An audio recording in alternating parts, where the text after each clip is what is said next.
Welfare সোসাইটির তরফ থেকে আয়োজিত আজকের এই বসন্ত উৎসবে আমার প্রথম নিবেদন কবি মন্দাক্রান্তা সেন রচিত বসন্ত উৎসব। বসন্তকাল আসলে পরে গাছগাছালির মজা, সবাই মিলে উড়িয়ে দিল কিশলয়ের ধ্বজা।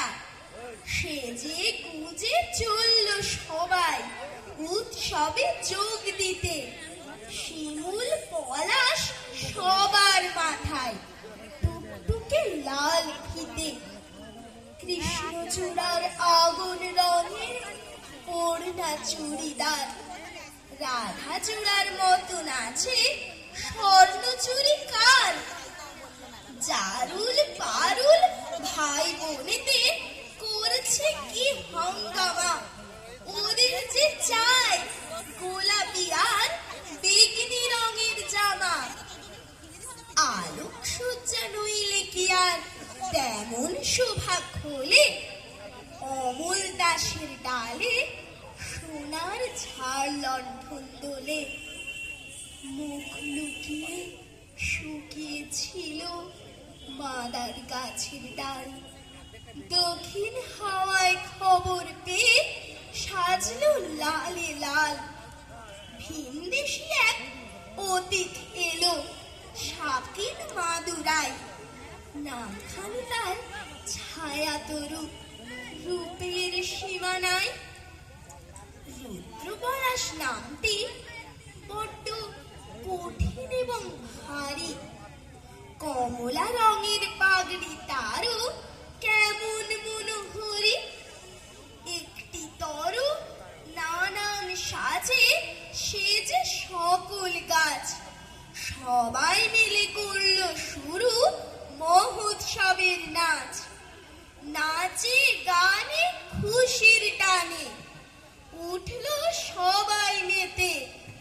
কেউ দেখেনি দূরের মাঠে কে ছিল ওঁত পেতে। হিংসুটে এক কালবৈশাখী হঠাৎ এলো তেড়ে, ঝাঁপিয়ে পড়ে গাছ গাছালির শয্যা নিল কেড়ে। ফেললো ছিঁড়ে নতুন জামা, ঝাঁকিয়ে দিল চুল, পথের ধুলোয় লুটিয়ে দিল সদ্য ফোটা ফুল। ধ্বংসলীলা সঙ্গ করে উধাও হলো শেষে, কেন এমন দুঃখ এলো হাসি খুশির দেশে। আসলে কি এমনি করে জীবন ধারা বয়, সুখের ভীষণ কাছে থাকে দুঃখ পাওয়ার ভয়। ফুল ফোটানোর মাসেই আসে কালবৈশাখীর হানা, বিপদ কোথায় লুকিয়ে থাকে যায় না তাকে জানা। তাই বলে কি শিমুল পলাশ ফুটবে না আর কাল, রাত পোহালেই উঠবে ভোরে কৃষ্ণচূড়ার ডাল।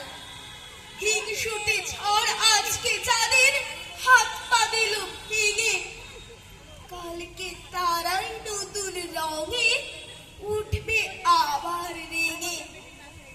না হয় আবার ঝড়ের হাতে দুঃখ পেতে হবে, ফুল ফুটিয়ে যাবে তারা বসন্ত উৎসবে।